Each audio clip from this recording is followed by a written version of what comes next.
Diabetes reversal की बात करते हैं, ये 4 स्टेजेस होता है डायबिटीज रिवर्सल का। सबसे पहले तो लोग अनकंट्रोल्ड डायबिटीज कंडीशन में होते हैं, दवाई खा रहे हैं, इंसुलिन चल रहा है, लेकिन फिर भी नॉर्मल होने का नामो निशान नहीं है। आपका एलिवेटेड वही 150 200 के आसपास पीपी रहता है, फास्टिंग 120 130 रहता है। तो this is how now first is uncontrolled diabetes.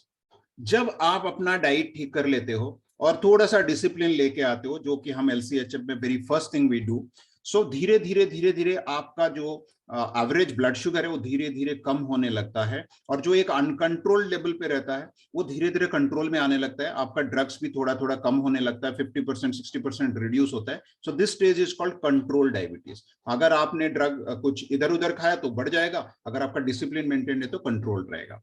And then उसके बाद ऐसे ही अगर आप डिसिप्लिन मेंटेन करके रखते हो, 3 महीने से लेके मैक्सिमम 4 से एट मैक्सिमम 6 मंथ्स आपका कंप्लीटली मेडिसिन आउट हो जाता है। एंड देन आपका सारे parameters in terms of blood sugar, in terms of HbA1c ये करेक्ट हो जाता है। So this is called diabetes remission. So people are achieving with a proper disciplined LCHF lifestyle from uncontrolled diabetes to diabetes remission in 3 to 6 months maximum. But the real challenge comes after that. रेमिशन का मतलब reversal नहीं है। Unfortunately बहुत लोग इसको गलतफहमी में रहते हैं और इसी को रिवर्सल समझ के कंप्लीटली बैक टू स्क्वायर हो जाते हैं, अपना वही पुराने आदतें, खाना पीना, लाइफस्टाइल वैसे ही करते हैं एंड फिर वापस डायबिटिक कंडीशन में आ जाते हैं। हमें समझना पड़ेगा रेमिशन से reversal is a long long long journey. And ये वैसे ही होता है जैसे वन मूवी में कोई बहुत सुपरहिट हो गया तो आप स्टार बन गए ओवरनाइट, लेकिन उस स्टारडम को मेंटेन करके रखना, that is the biggest challenge. What you achieved and to maintain that. So ये है वो stardom, you achieved something which was miraculous, because आप वो सोच ही नहीं पा रहे थे, बट एक बार ये अचीव करने के बाद इसको मेंटेन करके रखना है डिसिप्लिन वे में। 9 months to 12 months तक अगर वो डिसिप्लिन को आप कंटिन्यू रख सकते हो, उसके बाद मैं आपको अभी बताऊंगा कि किस तरह का टेस्ट करना चाहिए। जब वो टेस्ट आप करते हो तो उसमें अगर आप सक्सेस होते हो तो देन you can say मेरा डायबिटीज रिवर्सल हो चुका है। Having said that, you just cannot go back to all those indisciplined high carb eating and all. Yes, थोड़ा सा आपको फ्लेक्सिबिलिटी मिलेगा, थोड़ा सा लग्जरी मिलेगा, but again that has to be in a disciplined manner. So these are the 4 stages of diabetes reversal. Stage 1 uncontrolled diabetes, इस condition में generally क्या होता है and why people reach to this, because primarily it is due to lack of awareness. कोई awareness नहीं है किस लिए आप इस कंडीशन में हो, पूरा उल्टा पुल्टा खा रहे हो, किससे कुछ सुना, ये भी ट्राई किया, वो भी ट्राई किया, वो भी ट्राई किया, फिर डॉक्टर के पास गए, 4 अलग अलग डॉक्टर के पास गए, ये कुछ मेडिसिन दे दिए, दूसरे डॉक्टर उसको चेंज करके और कुछ दे दिए, तो हम ओनरशिप नहीं ले रहे हैं उस पूरा प्रोसेस का, तो lack of awareness, so we are in this mess. And then जब ऐसा कंडीशन आता है हम बहुत फ्रस्ट्रेटेड भी हो जाते हैं, and then we start blaming either to ourselves कि भाई मेरे से कुछ नहीं होगा, मेरा लाइफ तो है ही है और ये शायद मेरा नसीब में लिखा हुआ है, या फिर we started blaming to our parents, maybe मेरा जेनेटिक एस्पेक्ट से मेरा पेरेंट्स का था, so you start blaming them.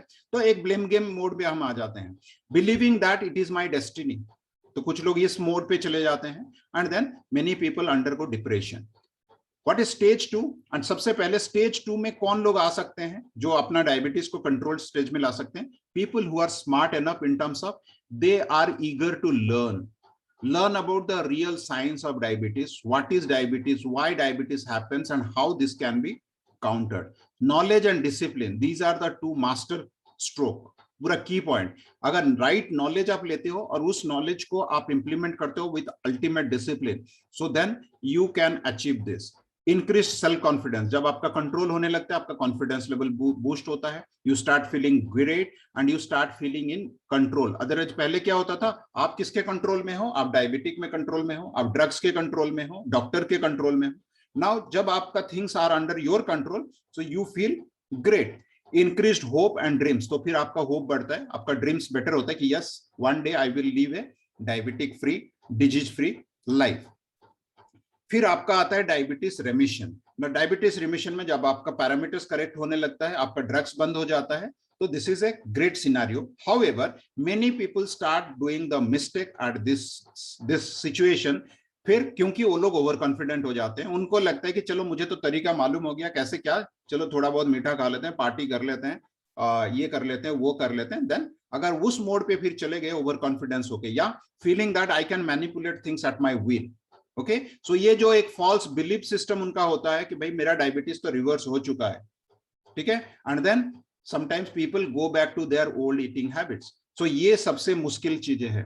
तो जैसे कि मैंने अभी थोड़ी देर पहले बताया था, डायबिटीज रिमिशन से डायबिटीज रिवर्सल का जर्नी सबसे ज्यादा टफ है, क्योंकि यहाँ पे आपको डिसिप्लिन, जो आपने डिसिप्लिन के साथ रेमिशन अचीव किया, उस डिसिप्लिन को आपको मेंटेन करके रखना है for next 9 to 12 months।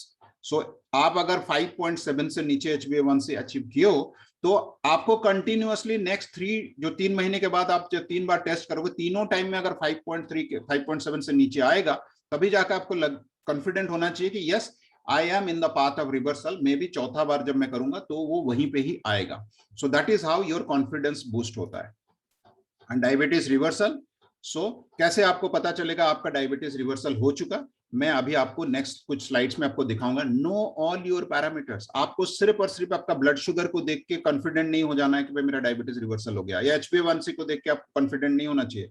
You have to look at all the parameters holistically कि सब चीजें करेक्ट हुआ कि नहीं हुआ। So just blood sugar is not enough, you have to have patience, that's the most important, knowledge, discipline, उसके बाद जो important है consistency and patience। so it is a long term process, you have to go through that process, that's the important thing। सबसे पहले नामकरण change करना जरूरी है। टाइप 2 डायबिटीज, एक्चुअली इसका real name is glucose intolerance. So let's call type 2 diabetes with its real name which is glucose intolerance. तो जब तक हम टाइप 2 डायबिटीज डायबिटीज डायबिटीज बोलेंगे, तो हमें वही एक रॉन्ग कॉन्सेप्ट के अंदर घुसे रहेंगे कि diabetes is lack of insulin in the body. तो दवाई खा के इंसुलिन ज्यादा बॉडी को फोर्स करो सिक्रेट करने के लिए, या फिर बाहर से इंजेक्शन दो। जबकि type 2 diabetes is something else, it is insulin resistance, it is glucose intolerance. So जब तक आप ये नहीं चेंज करते हो, तो आप इसका रियल साइंस को समझ नहीं पाओगे, एंड इसको आप अपना लॉजिकल कंक्लूजन की तरफ लेके नहीं जा पाओगे। So only when you start calling this particular condition as in its real name, which is glucose intolerance, then only you will be able to work towards real reversal in the most scientific and logical way। आपको blood parameter क्या क्या चीजें आपको देखना है, क्या क्या चीजें कंबाइंडली अचीव करना है, then only you will say that yes मेरा डायबिटीज रिवर्सल हो गया, जो कि 1 साल लग सकता है, 9 months to 12 months लग सकता है। सबसे पहले जो स्टैंडर्ड डेफिनेशन है आपका ब्लड शुगर का, तो जो नॉन डायबिटिक जोन के लिए जो फास्टिंग होता है ये 70 to 100 होता है। तो आपको अचीव करना है ये 100 से नीचे, why 100 maybe 80 to 85 range पे आपका जब फास्टिंग आ जाएगा, तो पीपी जो होता है 2 hours पोस्ट प्रेंडियल, 140 के नीचे आपको नॉन डायबिटिक कहा जाता है। तो वाई 140, कीप इट 120। तो जब तक आपका पीपी 120 के नीचे नहीं आता है और फास्टिंग 80 के नीचे नहीं आता है, तब तक आप ये नहीं बोल सकते कि आपका डायबिटीज रिवर्सल हो गया है। So this is one condition. Second condition, blood pressure, because diabetes and blood pressure are interrelated। तो आपका ब्लड प्रेशर हेल्दी जोन में आना जरूरी है, नॉर्मल जोन, दैट इज 120/80। बहुत कम भी होना सही नहीं है, ज्यादा low blood pressure is also not good, high blood pressure is not good. So you have to be as close as to the normal range which is 120 to 80। सो जो कि 110 से 125 के आसपास हो सकता है, और जो नीचे वाला है वो 65-70 से लेके 85 तक हो सकता है। So this is a healthy range. अगर आप हाइपरटेंसिव हो, जो ये जो जोन में हो, तो this is something very very critical. तो इसके लिए आपको ड्रग्स की लेना पड़ेगा, और इसको मेडिकल कंडीशन हो जाता है, तो इसको आपको कंट्रोल में रखना है। एंड इसका जो मेन प्रॉब्लम है वो है आपका थिकनिंग और हार्डनिंग ऑफ योर वेसल्स, तो उसके लिए आपको काम करना पड़ेगा। एंड अगर आप ये 3 जोन में हो, तो जो कि नॉर्मल या एलिवेटेड या high blood pressure hypertension stage 1 है, ये आपका डाइट से पूरा कंट्रोल हो जाएगा। सो 2 कॉम्बिनेशन, 1 इज आपका प्रॉपर ब्लड शुगर रेंज पे आना, सेकंड आपका डायबिटीज सॉरी जो आपका ब्लड प्रेशर है ये नॉर्मलाइज होना, तीसरा आपका वेट जो है आपका आइडियल बीएमआई। तो इंडियंस जो बेसिकली जो एशियंस के लिए बीएमआई का हेल्दी रेंज होता है, तो वी बीइंग एन इंडियन, तो हमारा बीएमआई रेंज यहाँ पे आना चाहिए 18.5 से 23 के बीच में होना चाहिए। तो अगर आप 18.5 से नीचे जा रहे हो तो आप अंडर वेट हो, it is a point of concern. तो आपको आपका मसल मास बढ़ाना पड़ेगा, आपका थोड़ा वेट बढ़ाना पड़ेगा।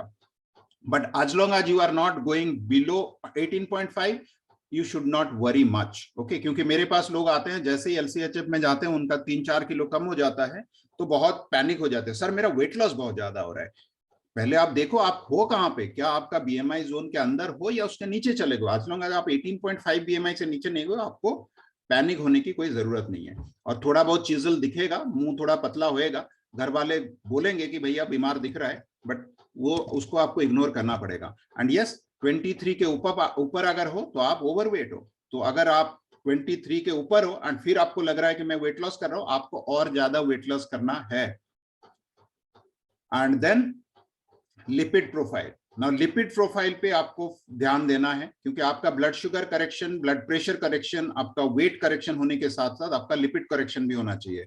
नाउ यहाँ पे टोटल कोलेस्ट्रॉल इतना मायने नहीं रखता, खास करके जब हम लो कार्बोहाइड्रेट डाइट पे होते हैं, क्योंकि लो कार्बोहाइड्रेट में हम हाई एंड हेल्दी फैट रखते हैं। So total cholesterol ideal guideline is 200 से नीचे होना चाहिए, बट अगर आप LCHF पे हो तो this can go up to 250। तो अगर आप 250 से नीचे हो तो परफेक्टली फाइन, कोई घबराने वाली बात नहीं है। एंड 250 के ऊपर जाना मुश्किल है actually, unless until you are too obese और बहुत ज्यादा हेल्थ इश्यूज नहीं है। तो LDL कोलेस्ट्रॉल यस 130 के नीचे रहना चाहिए। HDL कोलेस्ट्रॉल 60 के ऊपर होना चाहिए। ट्राइग्लिसराइड द स्टैंडर्ड गाइडलाइन से 150। आप अगर आपका गाइडलाइन देखोगे तो मैंने लिखा है wife 150, you can very well stay less than 100। And अगर आप ये सब मेंटेन कर पा रहे हो तो that means you are in a great zone. Most important here is LDL HDL ratio जो 3.5 से नीचे होना चाहिए, जो इसमें मेंशन नहीं है, and triglyceride and HDL ratio जो कि आपका 3 के नीचे होना चाहिए। So these are few things which we need to achieve. HbA1c, now HbA1c 5.7 से नीचे होना ये हमारा गोल है, बट अगर आप अचीव कर सकते हो कि भाई 4.7 से नीचे या फॉर दैट मैटर 5 से नीचे, सो this is amazing. So this dark green is super optimal, this green is optimal, and this is normal. So anywhere below 5.7 is perfectly fine. This yellow zone is 5.7 to 6.4, 6.5 is pre-diabetic. Now all the people जो medicine पे होते हैं diabetes का, the moment 6.5 से नीचे उनका HbA1c आ गया, you are not supposed to take any medication. Body can revive from 6.5 HbA1c without any drug if and only if you are in a low carbohydrate diet. So 6.5 के बाद medicine out हो जाना चाहिए and your body will automatically revive. The only requirement is you have to be very very disciplined in terms of your LCHF diet. And of course अगर आप 6.5 के ऊपर हो, आप कुछ भी कर रहे हो उसके बाद भी आपका 6.5 के ऊपर HbA1c रह रहा है, so that means you need some help from drugs. So वहां पे आपको डॉक्टर के पास जाके जो भी नॉमिनल ड्रग्स लेना चाहिए, मिनिमम डोसेज, उसको आपको लेना चाहिए। लास्ट में मैं आपको थोड़ा सा डायबिटिक ड्रग्स के बारे में भी बताऊंगा। अल्टीमेट गोल इज HbA1c को 5.7 से नीचे रखना है एंड देन हमें अचीव करना है insulin resistance. Insulin resistance should be less then 1.5, जो हमारा ग्रीन जोन है। Here is the formula. इस फॉर्मूला में आप अपना fasting insulin, fasting blood sugar डालोगे, 405 में डिवाइड करोगे तो it should be less then 1.5। तो खाली 1.5 अचीव नहीं करना है, 1.5 अचीव करने के बाद आपको 9 months to 12 months इसी कंडीशन में रहना है। 5.7 से नीचे HbA1c उतना टाइम रहना है, then only you can think of going for a test to confirm that yes आपका डायबिटीज रिवर्सल हो चुका है। and what is that test? It is not the standard GTT test. GTT test is glucose tolerance test. ये आपको confirmatory नहीं बताता है। The more scientific and very valid test जो कि आपको होलिस्टिकली बताएगा कि आपका कंप्लीटली इंसुलिन रेजिस्टेंस खत्म हो चुका है, आप इंसुलिन सेंसिटिव जोन में हो, आप डायबिटीज रिवर्स कर चुके हो, आपका हार्ट हेल्थ परफॉर्म हो चुका है, आपका कार्डियोवैस्कुलर हेल्थ इंप्रूव हो चुका है, आपका ब्लड प्रेशर सही हो चुका है। So that test is called Kraft test. So here is the gentleman Robert Kraft. उन्होंने इस टेस्ट के बारे में 1917 में ही सबको बता दिया था, लेकिन आज की तारीख में भी इंडिया में इस टेस्ट के बारे में बहुत कम लोगों को जानकारी है। Many laboratory doesn't know what is a Kraft test, बाहर के कंट्रीज में होता है। अब मैं आपको बताऊंगा how you can do it when the right time comes. और जब भी आपको नॉर्म, जैसे मैंने बोला 9 months to 12 months, जब तक आप ये मेंटेन करके रख चुके हो कि आपका सब कुछ पैरामीटर्स कांस्टेंट है, then you should think of going for Kraft test. And how to do that? 12 hours fasting के बाद आपको जाके ब्लड सैंपल देना है, कोई लेबोरेटरी में आपको जाना है, वहां पे सबसे पहले fasting insulin and fasting glucose का टेस्ट करना होता है। उसके बाद 75 ग्राम्स ऑफ ग्लूकोज पीना होता है, कॉन्सेंट्रेटेड ग्लूकोज 75 ग्राम।